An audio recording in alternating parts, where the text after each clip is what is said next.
அதிமுக விட்டு விலகி ரொம்ப நாள் ஆச்சுங்க. என்னுடைய உடல்நிலை சரியில்லை, நான் வீட்டோட ஓய்வில் இருக்கேன்.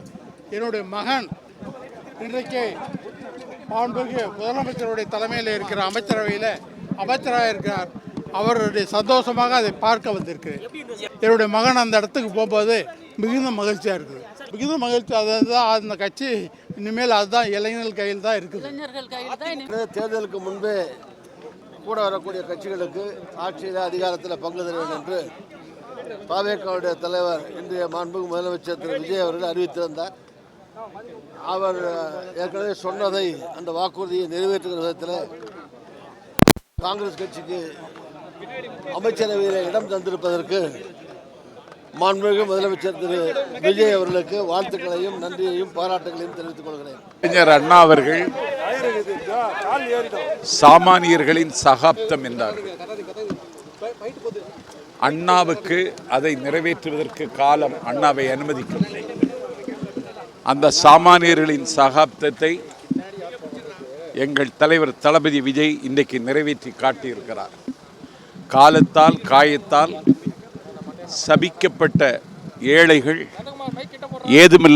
ஏதுமில்லாதவர்கள் எங்கள் தளபதியின் அமைச்சரவையில் இன்றைக்கு இடம்பெறுகிறார்கள். எந்த தேசிய பண்பாடுவதிலும் கம்யூனிஸ்டுகளுக்கு வேற்றுமை இல்லை. அதை நாங்கள் கடந்து செல்ல மாட்டோம், மதிக்கிறோம். ஆனால் தமிழுக்கு முன்னுரிமை தர வேண்டும். மொழிவழி மாநிலம்தான், மொழிவழி மாநிலங்களின் கூட்டி செய்வதுதான் இந்தியா. எனவே தமிழுக்கு முன்னுரிமை அளிக்க வேண்டும் என்று மீண்டும் ஆளுநரை நாங்கள் கேட்டுக்கொள்கிறோம். புதிய அமைச்சரவைக்கு என்ன சொல்ல விரும்புகிறீர்கள்? வாழ்த்துக்கள். மக்கள் நல திட்டங்கள் தொடர வேண்டும். ஒடுக்கப்பட்ட மக்கள், ஏழைகள், எளியவர்கள், தொழிலாளர்கள் நலனில் கூடுதல் கவனம் செலுத்த வேண்டும். இடதுசாரி கட்சிகளை பொறுத்தவரை அமைச்சரவையில் பங்கேற்காமல் வெளியிலிருந்து ஆதரவு தெரிவிப்பது என்பது ஏற்கனவே நாங்கள் எடுத்திருக்கிற முடிவு. அந்த முடிவில் உறுதியாக இருக்கிறோம். வெளியிலிருந்து எங்களுடைய ஆதரவு என்பது அமைச்சர் தமிழக வெற்றி கழக ஆட்சிக்கு தொடரும்.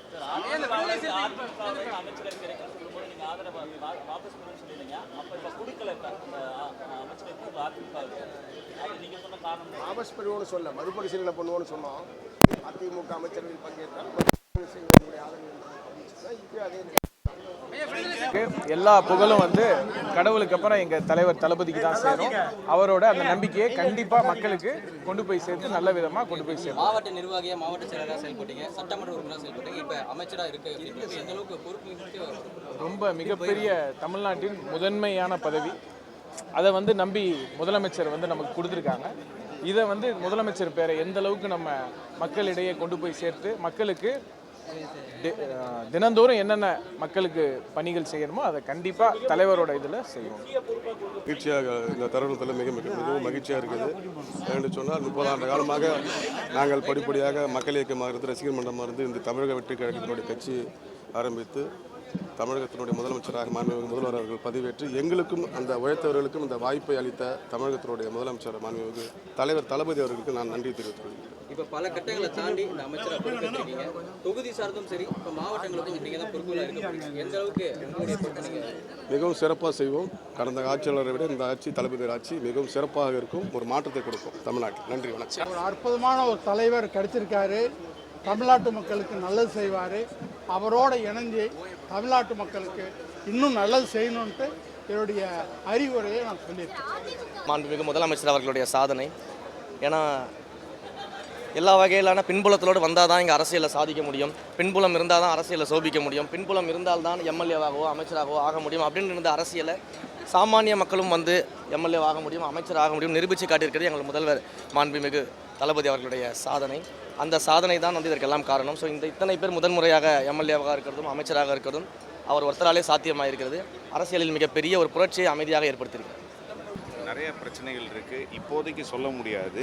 இது எல்லாமே நம்ம பியூரோக்ராட்ஸோடு உட்காந்து பேசிட்டு, மக்களோட பேசிட்டு, இன்னும் நான் அவங்க கூட கொஞ்சம் பயணிக்கணும். இப்போ நாங்கள் ஆட்சி அமைச்சு கிட்டத்தட்ட ஒரு 10 நாள் 12 நாள் தான் ஆயிருக்குது. ஸோ இது நாங்கள் கிராஜுவலாக எல்லாமே நாங்கள் தெரிஞ்சுக்கிட்டு இதை பற்றி இன்னும் கொஞ்சம் நாளில் நான் முழுமையாக சொல்ல முடியும். முதல் முறை எம்எல்ஏ, முதல் முறை அமைச்சர், எப்படி இருக்குது உணர்வு? சிறு வயதிலிருந்து பயணம் பண்ணீங்க, உங்கள் நெருங்கிய நண்பர் இருந்தாலும் இப்போ தமிழ்நாட்டோட முதலமைச்சர் கை கொடுத்து வாழ்த்து மேடையில் முதல் நீங்கள் தான் அமைச்சராக என்று பதிவேற்றீங்க. எவ்வளோ மகிழ்ச்சியாக இருக்குது, என்ன எப்படி இருக்குது உணர்வு? அவர் கூட இவ்வளோ நாள் பயணித்தேன். காலேஜில் படிக்கும்போது பயணித்தேன், சினிமா துறையில் பயணித்தேன், இப்போ அரசியல்லையும் பயணிக்கிறேன். கடைசி வரைக்கும் அவரோட இருப்பேன். நல்லது மட்டுமே நினச்சி நல்லது மட்டுமே செய்யணும் அப்படின்னு அவர் கூட இருப்பேன். மிக முக்கியமான அதாவதுங்க, நீங்கள் வேளச்சேரி தொகுதியில் இருக்கும்போது நமக்கு முதல்ல தேவை மார்னிங் எழுந்த உடனே காஃபி போடுறது வந்து தேவை வந்து தண்ணி தான்.